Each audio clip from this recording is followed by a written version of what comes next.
Okay, good morning once again. This is Ronaldo PDK. I will tackle now the early warning device or the EWD. At first, if ever we encounter a problem or a tire problem, we need to first to connect the early warning device. Buuin lang natin ito ng ganyan.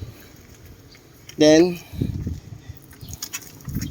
ito lang. Then we will stand it 6 meters. 1, yan. Dito lang natin siya ilalagay. Then, ganun din doon sa harap.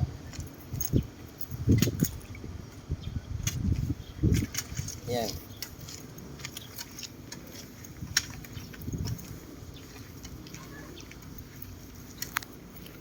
Ayan, dito lang yan para at least naaano natin yung mga sasakyan na dadaan.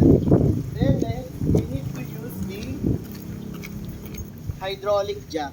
Ang paggamit naman ng hydraulic jack, ito, ganito yan.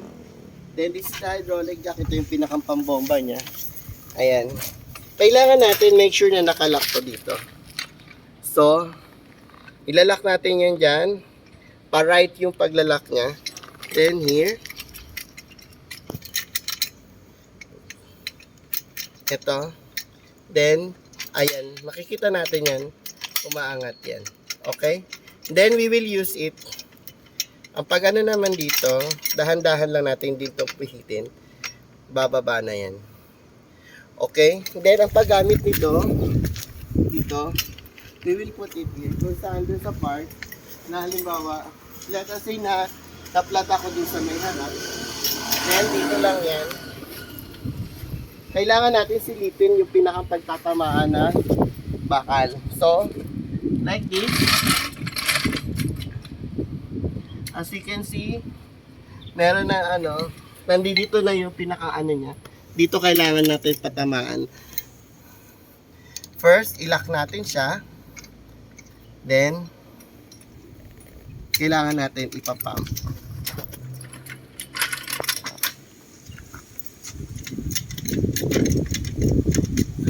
Pero kailangan din natin tingnan kung saan tatama yung ayan. Okay, so far nakatama naman siya sa pinaka-ano. Then iaangat natin yan. Then let us say na nakaangat na siya, kailangan natin ng wrench. For the wrench, this one. Okay. For the wrench, this is the cross wrench. Then kailangan lang natin yung para maluwagan nito. Then that's the time papasok natin dyan pag ganyan paluwag. Then pagka natanggal natin, matatanggalan natin yung gulong, mapapalitan na natin. Then that's the time papalitan ng gulong, then saka natin hihigpitan. And that's the time na kailangan din natin ibalik. And sabi ko nga earlier, yung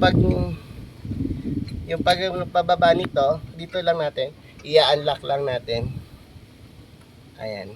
As you can see, bumaba na siya. Then, hila lang. And that's it. Ito si Ronald PDK for the early warning device. Thank you very much. Have a nice day.